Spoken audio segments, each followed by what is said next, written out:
যোনে যোনে অৰুণোদয় পোৱা নাই, যাৰ পৰিয়ালত এটাও অৰুণোদয় পোৱা নাই, মই ৰূপেশ গোৱালাক আজি 2000 নতুনকৈ অৰুণোদয় দি থৈ যাম, যাতে নোপোৱা সকলকো ৰূপেশ গোৱালাই দিব পাৰে।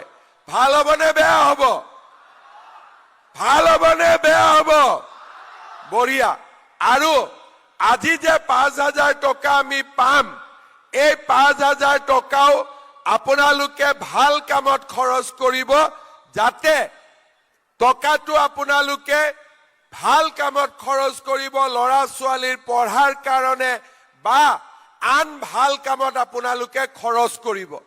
এতিয়া আপোনালোকে মোক কওক, আপোনালোকে চাউলৰ লগতে এতিয়া যে 100 টকাত আমি দালি, নিমখ, চেনি দি আছো, আপোনালোকে পাইছে নে নাই পোৱা?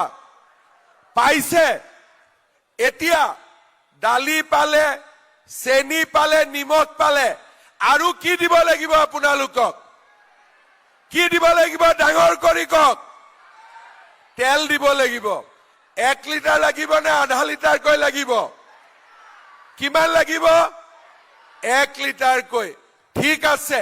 চাউল যেনেকে ফ্ৰী পাই আছে, অহাবাৰ দালি, নিমখ, চেনি, মিঠাতেলো আপোনালোকে ফ্ৰী পাই যাব, আৰু 100 টকাটো আপোনালোকে দিব নালাগিব। যোনে যোনে অৰুণোদয় পোৱা নাই, যাৰ পৰিয়ালত এটাও অৰুণোদয় পোৱা নাই, মই ৰূপেশ গোৱালাক আজি 2000 নতুনকৈ অৰুণোদয় দি থৈ যাম, যাতে নোপোৱা সকলকো ৰূপেশ গোৱালাই দিব পাৰে।